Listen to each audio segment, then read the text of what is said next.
That was my alarm. Okay. All right, so I'm just going to go ahead and start with the business interview exercise. And as we all know, this was a requirement for the exercise. And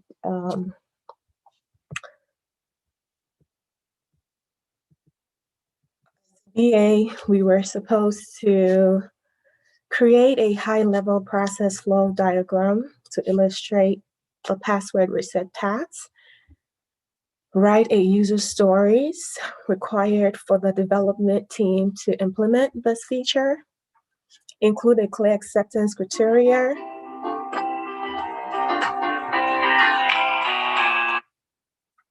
Include acceptance criteria and document any assumptions made due to lack of stakeholder provided information. So I'll just go ahead and start with my process flow diagram. Okay, so this is a process flow diagram I created. And I'm just going to take time and go explain the diagram a little bit. So it starts with my end user client, who is the focus here, whose password needs to be initiated either by themselves, by the structural associate, or by the end user admin. So the end user client can go ahead and initiate it themselves by going on the landing page, by logging onto the landing page of Chutra and trying to log in. And the end user can also reach out to the Chutra associate to initiate the password, or they can also reach out to the end user admin to initiate the password. Once he gets on, he or she would try to log in. I'm going to use a she because I am a she. She would try to log on, and once they log on, they will click on forget password to initiate or reset the password. And once they log on and click on the forgot password to initiate or reset, client will be taken to a new page where they will be asked to enter their email address associated with their account, and they will enter and click next. And when they click next, it will also take them to another screen where they will be asked to answer security questions. And they go ahead and answer the question. And as soon as they answer the question, they will receive, after they answer the security question and they hit the submit button, then it will take them to, let's say, a new pop-up that says message sent. That will send a message to, they will receive a confirmation for a message that has been sent with a temporary password to reset their password, their current password. And the other alternative is to reach out. They'll reach out to the Chutra associate to initiate password. So when they reach out, the Chutra associate is going to also do the initiation on the Chutra landing page, and the Chutra associate is going to request for the email address of the end user, going to ask them a few questions to confirm their identity, and also going to ask the security questions. So after gathering all that information, she can now go ahead to initiate the password by sending a message to the end user client to their email with a secure link to reset the password within 24 hours. And The last alternative is to reach out to the end user admin and to initiate password reset. And the end user admin also will do this initiation on the Chatra landing page, the website, and they'll also go ahead and ask the same process, ask about their email, confirm identity of the end user client, and ask the security questions to make sure that, okay, this is a person and we are not really dealing with any other person. And also, once everything is confirmed, what happens is a message is sent to the end user with a secure link to reset password within 24 hours. So here are some assumptions. We will assume that the user client will go through a series of security questions that they have already set up for their client. For their account. We will also assume that the end user client already have an existing account with Chatra, and we will also assume that the end user client has already set security questions. I wrote it twice. It's okay. And then we also assume that the end user admin has full access to the back-end account of all end user clients. We also assume that the Chatra associate has some access to the back-end account for all end user clients. Assume that there is a chat feature on the Chatra app website where a secure messaging can be exchanged between the end user clients and the end user admin or the Chatra associate, where the initiation of the password can go on. And my epic was the end user client, so I did one epic and story for the end user client on one side, and then the Chatra associate and the end user admin client on the other side. So my user story was password reset. Description: as an end user client, I want to be able to reset my password so that I can safely log into my account without any security threats. Additional information: these are the requirements for the password. Username shall be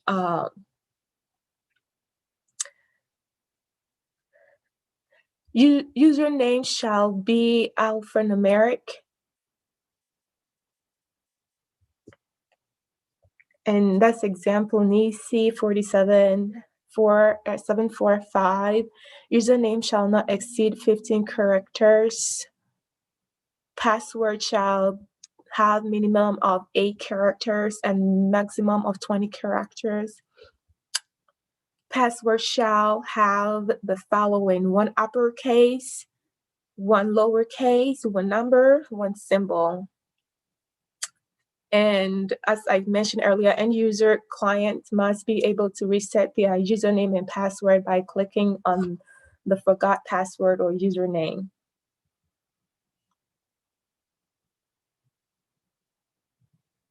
Okay, so given that a user client enters, and here's my acceptance criteria. Given that a user client enters, and given that an end user client enters chatraapp.com into a search engine, as an end client user, when I enter chatraapp.com, then I should be redirected to a landing page to the landing page of Churchill app where I will see a sign in button. As an end client user, when I click on the sign in button on the landing page, then I should see the login dialog open.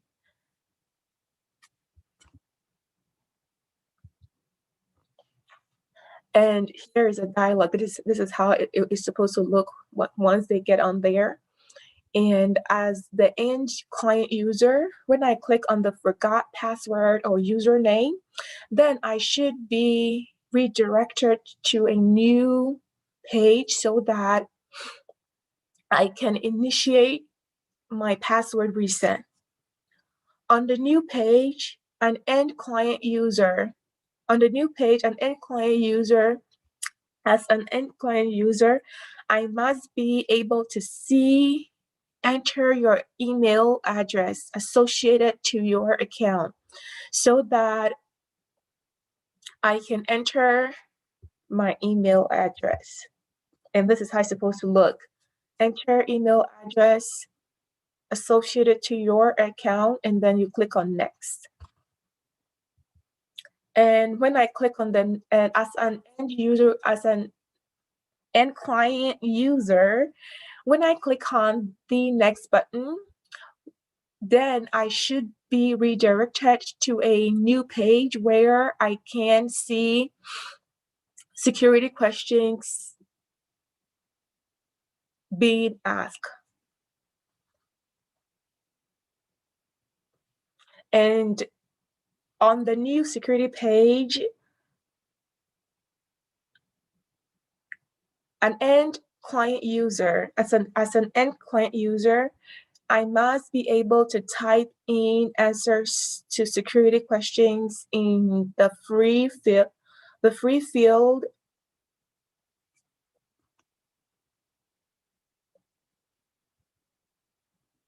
and that is example, who is your favorite hero? So I put it in there and I submit. And as an end user client, when I click on the submit button, then there should be an instant message that pops up. And the message must say a temporary password has been sent to your email address on file, which you can use to reset your password. Temporary password expires within 24 hours. And from here, when he goes and uses the temporary password to set in, they must be able to reset their password and reset their security questions. The security question used to be 1, but now we are going to add 2 more to be 3. And that was part of our assumptions. So I couldn't really write that down, but I had it going. So. And here is my epic my epic for the client admin user, and it's going to be the same for my client admin Churchill associate. And the user story is going to be client user password reset. Description. As a user admin, I want to be able to reset my password so that I can safely initiate a password reset for end user clients without any security threats. And acceptance criteria, given that an end user admin enters churchillapp.com into a search engine. As an end user admin, when I enter churchillapp.com, then I should be redirected to a landing page of Churchill app where I will see the end user admin portal. On the landing page of Churchill app, I should be able to access the end user admin portal so that I can I can sign in to do my work for the day. And as an end user admin, when I sign into the end user admin portal, then I should be able to access the back end of all end user client accounts. And as an end user admin, when I click to select the end user client account, then I will be able to send that particular end user client a secure link so that he or she could reset their password, and then it will continue from 10 through 14 of the user client. So once they receive the password link, they will go ahead and click on the link. And the link also expires in 24 hours, which will be stated in the email that will be sent to them. And once they click on the link, what happens is they will be able to go in there, reset their password, and reset their security questions as well from 1 to 3. So since the structure associate is the same, I will just go to my next project just because of time, okay? Let me go ahead and share my next screen.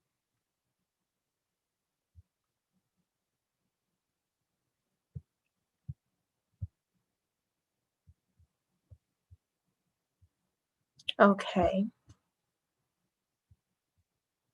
So my next assignment is going to be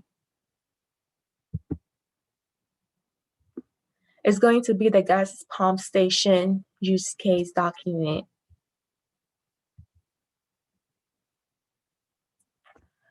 Okay, so the use case begins when an actor customer runs out of gas for their vehicle and drives up to a gas pump station and park close to a gas pump machine of their choice. And here is my use case diagram.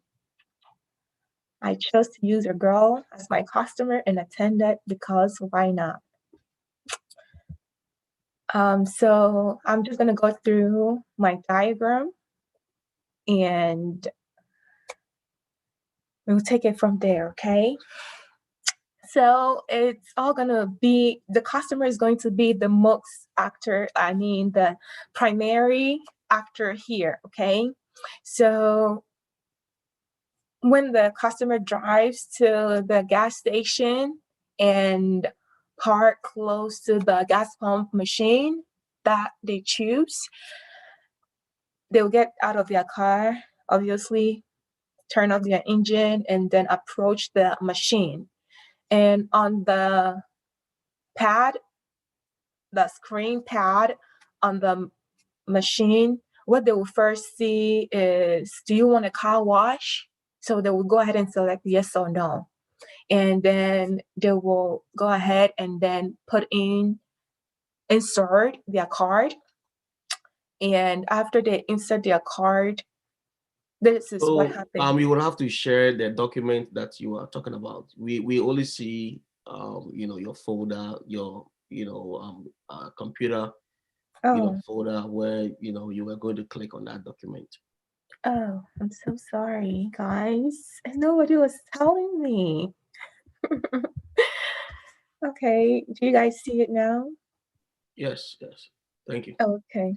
I'm so sorry, guys. Should I just continue or should I start? I'll continue. Okay. All right.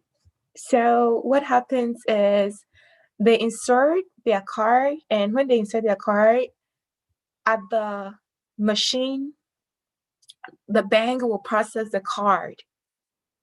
Okay.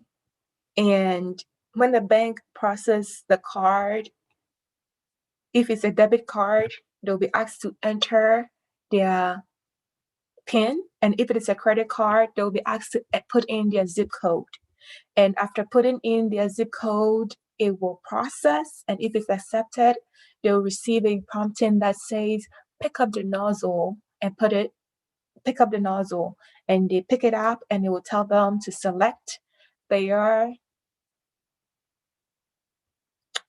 fuel grade. And after selecting the grade, they can go ahead and start pumping the gas into their vehicle, and it will go through that process. So they will select fuel option, they will dispense into their car, and finally they will be prompted if they want a receipt, and they can choose yes or no. And if they choose yes, the bank will go ahead and issue a receipt for their payment. And what happens on the alternative side is customer gets there and she decides, hey, I don't want to insert my card here. I want to go inside and use my card or use cash to make payment. And when that happens, they would have to deal with the attendant. Okay, there we go. They would have to deal with the attendant. So they will walk into the store, the gas station, and let the attendant know, hey, I want to get gas, and I want to purchase some gas into my car, and they'll go ahead and make their payment by using cash or using card, and then the same process continue. They can come back, pick up the nozzle, put it in the gas tank, select fuel grade option, and dispense fuel. And before that, the customer will issue receipt for them right after payment. So yes, that is the explanation of my diagram here. And let's go into the real deal, huh? Okay, so the primary actor is going to be the customer, of course. And description summary. The use case describes the steps that a customer undertakes at a gas station to purchase fuel. And the preconditions are the customer must run out of gas. The customer must have a valid debit or credit card. The customer must have enough cash. The customer must be familiar with how to make self-payment. The customer must be familiar with how to operate the gas, to be familiar with how to pump gas into their car or vehicle. And this is my main flow, my success scenario. Customer must drive up to the gas station, of course. The customer must choose a gas pump machine. All machines are pre-numbered. Customer will park close to the pump machine with car tank facing the nozzle handle area. Customer will turn off engine. Customer steps out of vehicle and open the gas tank for their vehicle. Customer must approach gas pump machine and follow instructions on pay pad. Customer may choose to wash car options. That is optional. They can choose not to. And customer must insert card and remove immediately when prompted. Customer must enter PIN if using a debit card, and zip code if using the credit card. Customer must lift the nozzle from the gas pump machine to the opening of your vehicle's gas tank. Customer must select fuel grade, which there are 3 grades: the regular, the plus, and the premium. The customer will unlock the nozzle to dispense or start pumping fuel into their vehicle. The customer must remove nozzle and place it back in the handle after pumping is complete. Customer will close the gas tank for the vehicle. Customer will choose whether to print receipt or not. And customer will enter their vehicle, turn on the engine, and drive off happily. So that was my main or success scenario flow, and this is going to be my alternate flow. So for my alternate flow, I have two of them. The first one is customer will make payment with cash. If the customer decides to make payment with cash, she will follow the main flow scenario, the success scenario from 1 to 4. Main flow. Oh, Lord. Main, not main. So the customer will follow the main flow from 1 to 4.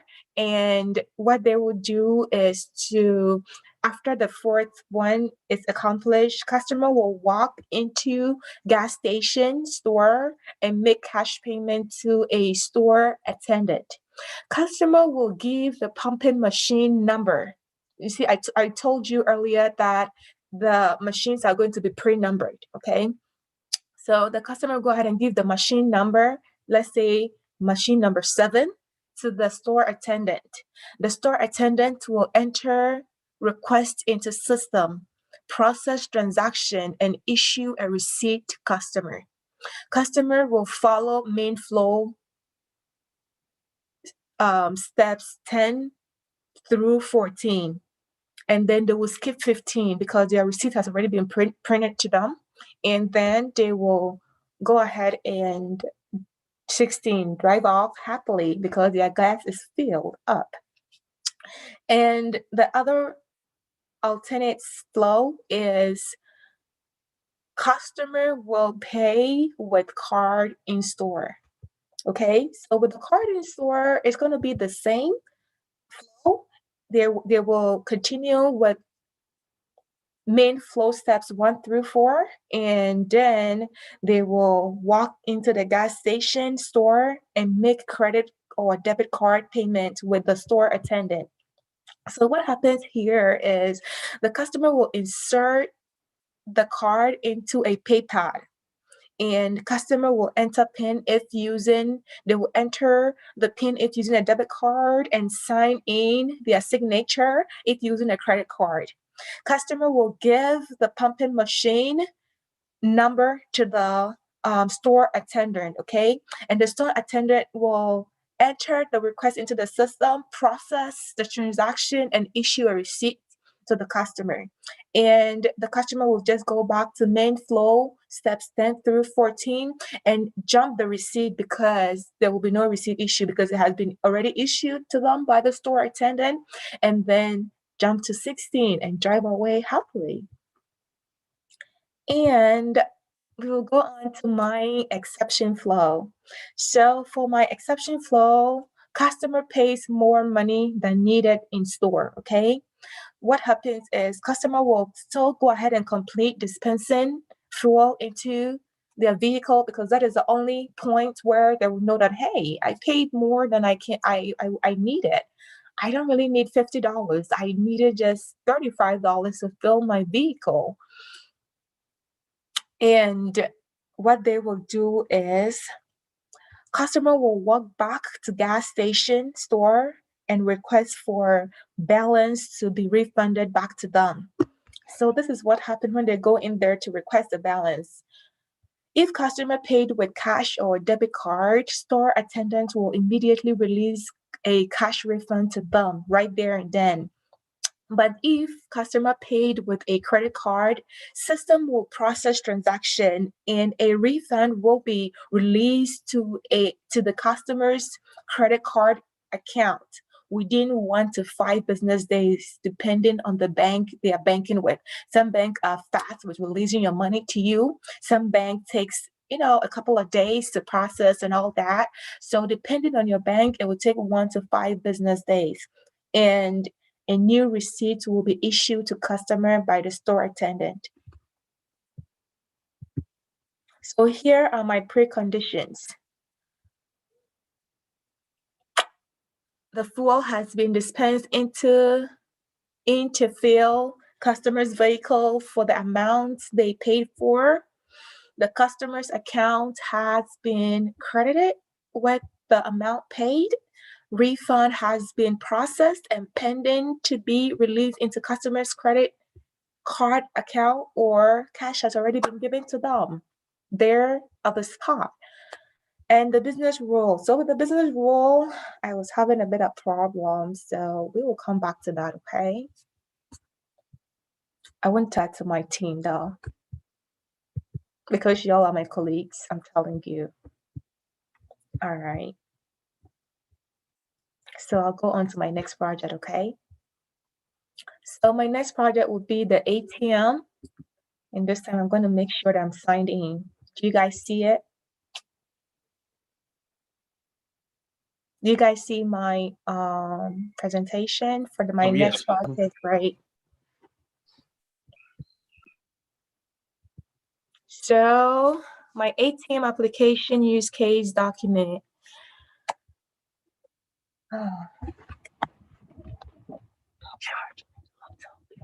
Sorry, guys. Let me plug my charger in before I die on you guys. Okay. All right. So my ATM application use case document. This is what's going to happen. The use case begins when the actual customer inserts their bank card into card reader on the ATM.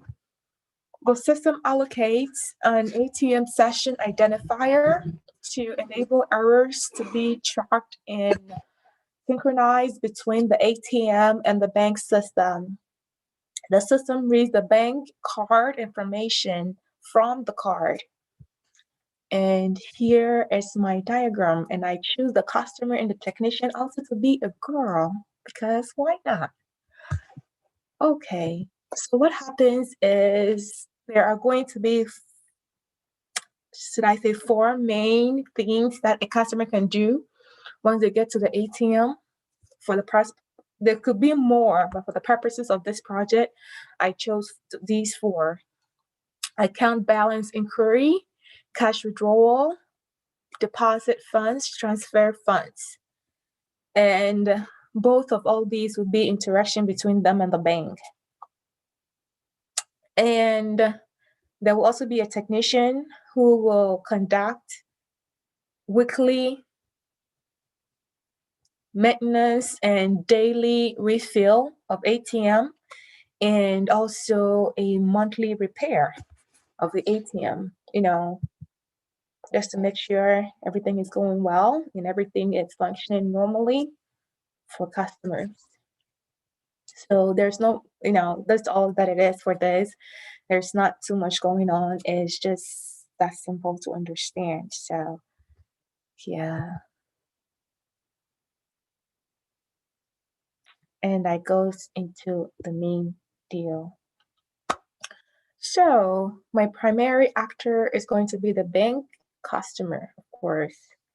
And description summary is going to be, so I did not break it down, okay, guys. It should have been one for, that is one thing I want to ask you, Nona Boateng, that for use cases, do we always have to create for just one particular transaction, or we can create it together? And for the want of time, just for this process, if it is for each of them, I can go back and break them out. But for time, not really being a pleasure for me in this season, I just put them all time to get all the transactions that they can do together for the purposes of this project. So we will take it from there if it had to be broken. Okay.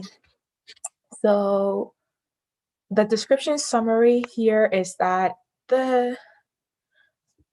This use case describes the steps that a bank customer undertakes at an ATM to check account balance, deposit, and withdraw money from the bank account. The bank customer must possess, and here are my preconditions. The bank customer must possess a bank card. The network connection to the bank system must be active. The system must have at least some cash that can be dispensed. The cash withdrawal service option must be available. The cash or check deposit services option must be available. The account balance inquiry services must be available, and the transfer services must be available as well. I added a transfer last minute, so you might not see a lot of it in here, but bear with me. Okay, so here's my main flow or success scenario, okay? You can, you insert the card, and when you insert the card, this is what happened. This is where you initiate all the process, as I said in the beginning. And then the ATM machine will read the card. The system needs the bank card information from the card. They will read the bank information from the bank card, and they will authenticate the use of the bank card when the customer is asked to enter the PIN. And then they will select a transaction type, which will be either withdrawal, cash deposit, funds, or check account balance, do a refund as well. You'll go ahead and select amount that they want to deposit or they want to withdraw or transfer. And if it is a inquiry, they will just select the account type that they want to inquire of. And they will confirm the transaction. Once they select the transaction, they will ask them again, hey, you said you want to take out $100 from your account. You said you wanted to deposit $1,000 to your account. You said you wanted to transfer $10,000 from your account. Is that correct? And you're going to go ahead and confirm, and it will eject the card to them. And once it eject the card to them, they will go ahead and dispense cash to them or process the withdrawal or the transfer. And a receipt will be issued to them, and cash must be added at the end of each day, and weekly maintenance must be conducted monthly. So here are my alternate flows. So one, you handling inactive card or account. When the card is inserted and is inactive, what happens is that the system creates an event log entry to record the fact that the customer's account is inactive. And what happens is that the event log that was sent to the customer will include the customer information and all that good stuff that the bank can use to assess what is going on. And the system will inform customer that, hey, we are sorry that your account is not active and that customer should contact the bank for more information. And my next alternate scenario is, when the customer PIN is not correct, like when the customer enters the wrong PIN, what happens? So when the customer enters the wrong PIN, what happens is the system informs the customer that the PIN that they have entered is wrong for the first time or incorrect for the first time. And it will allow them to enter it again for the second time, and it will tell them that the PIN that they have entered is incorrect. But if it happens for the third time, then the ATM should recognize that, oh, there's something wrong. Probably it's not the person, probably somebody's trying to steal from their account, probably something is going on weird, because you cannot enter your own PIN 3 times and forgot. So what happens is that, what will happen after the third time the customer tries to enter the PIN and to enter a wrong or incorrect PIN, is that there will be a confiscation of card. The ATM will confiscate the card and capture a 5 to 10 minutes, 10 seconds video of the image of the customer, just to know that if it's a theft, then they will know who is behind it. And if it's the customer, then when they go to the bank can sort it out with them to figure out, oh, I forgot my PIN, so can I reset my PIN or something like that. And an event log will be created, of course. An event log will be created, of course, to pick up all the information on the ATM card and why it has been confiscated. And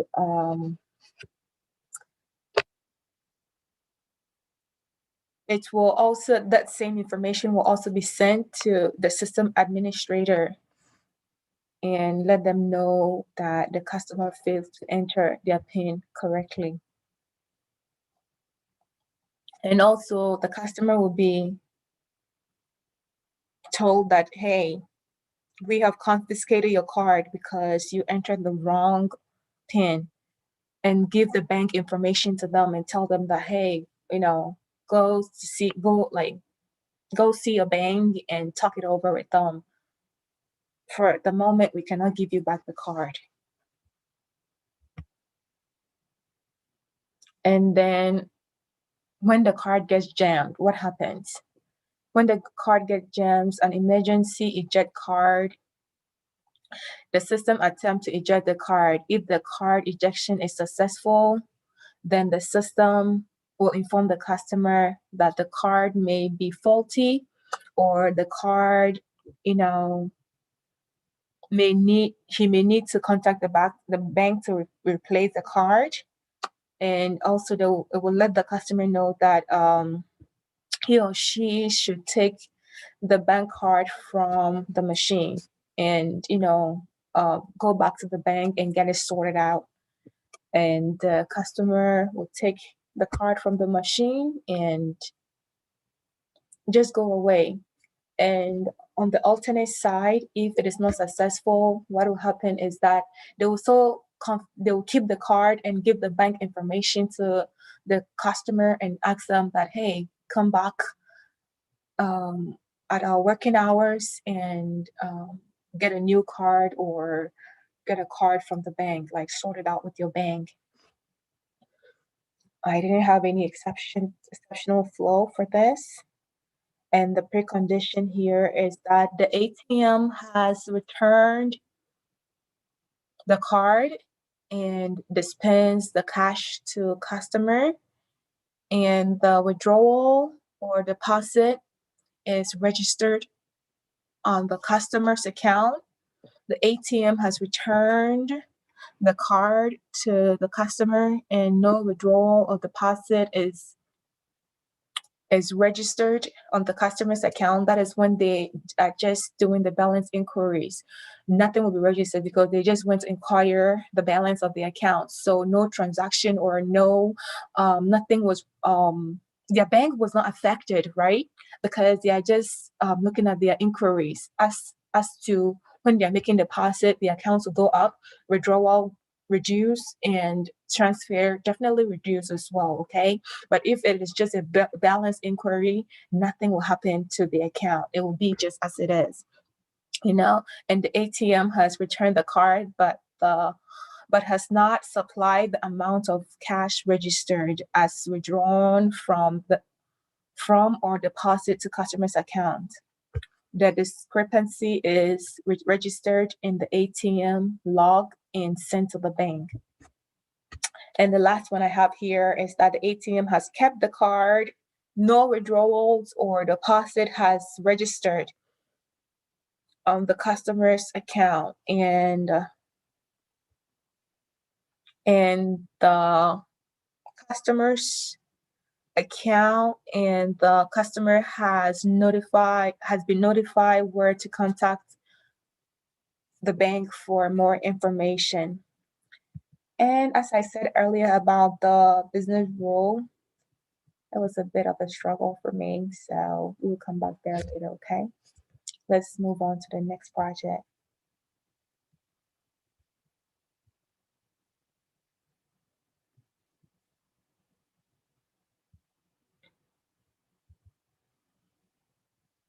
So my next project is going to be my business requirement document for the mega church.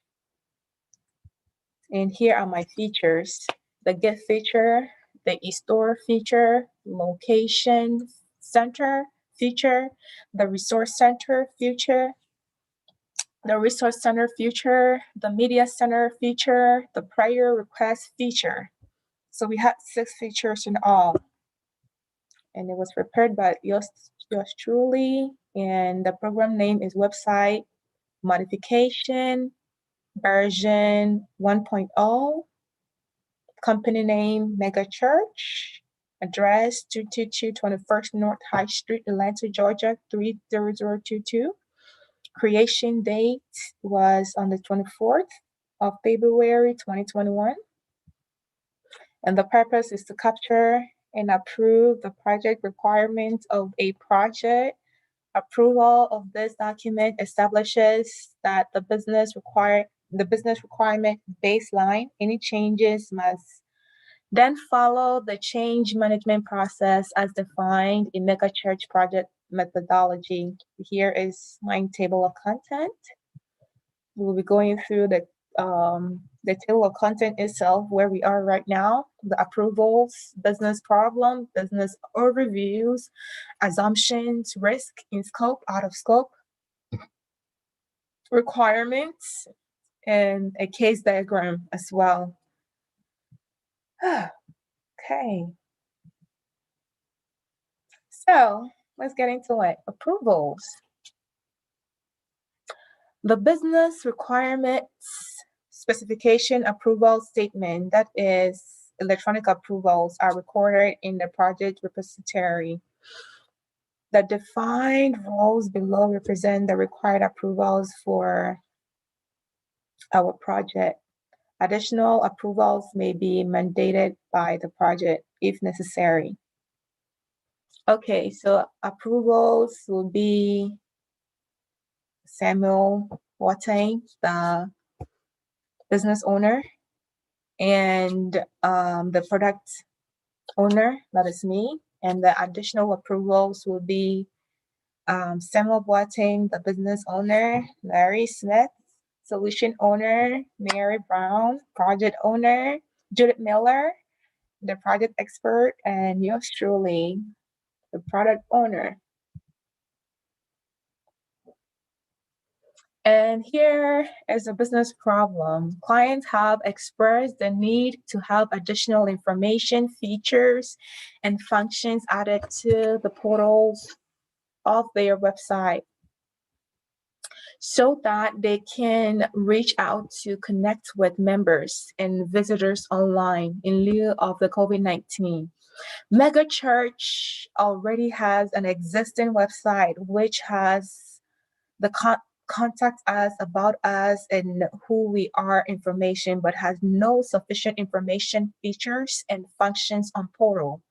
Currently, Mega Church website does not allow members to give online, watch live services, buy church items online, know the church location and their state online, request for prayer assistance online, and watch previous services online.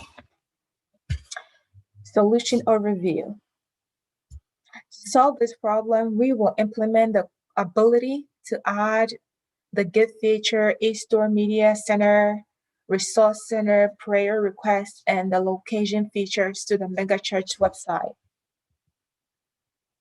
Assumptions. We assume that the project will be fully funded by the stakeholder. We assume that we are going to be on schedule for timely delivery and deployment. We assume that stakeholders will be available for requirement elicitation or gathering. We assume that the scope of the projects will not change.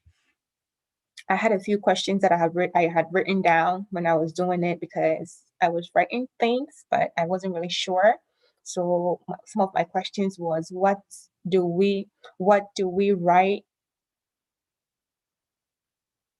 What is our assumption about? What are we basing our assumptions on? So that was one of my questions. I was just trying to write my questions down just so I did not forget to ask.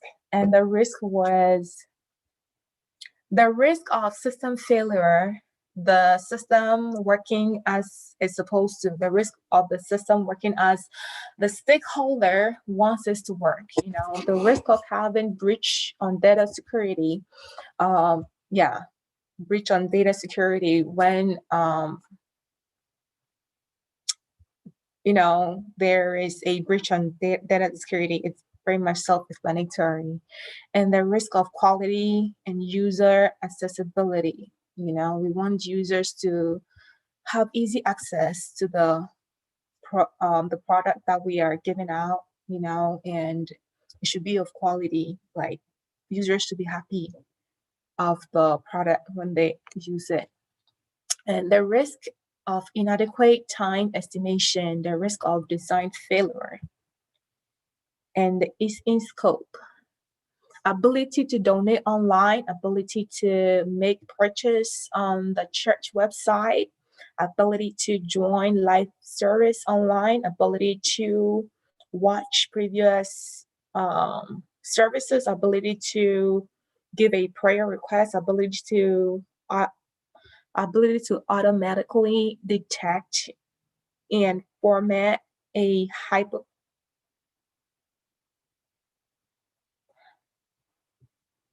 Okay.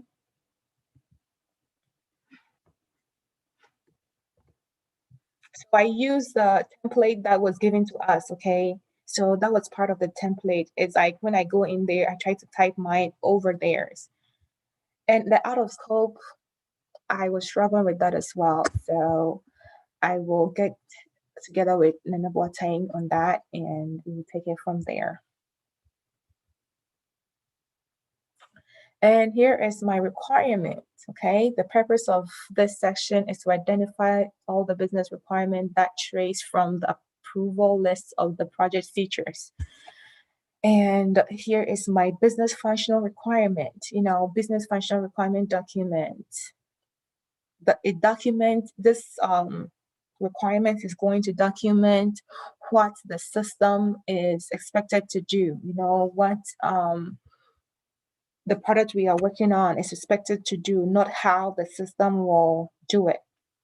So the project features will give megachurch an online active presence where they can actively connect with members and visitors. Members and visitors can easily make payment to support the church programs and projects. The idea of church without bothers, where members and visitors can be a part of the church service and programs from wherever they are around the world.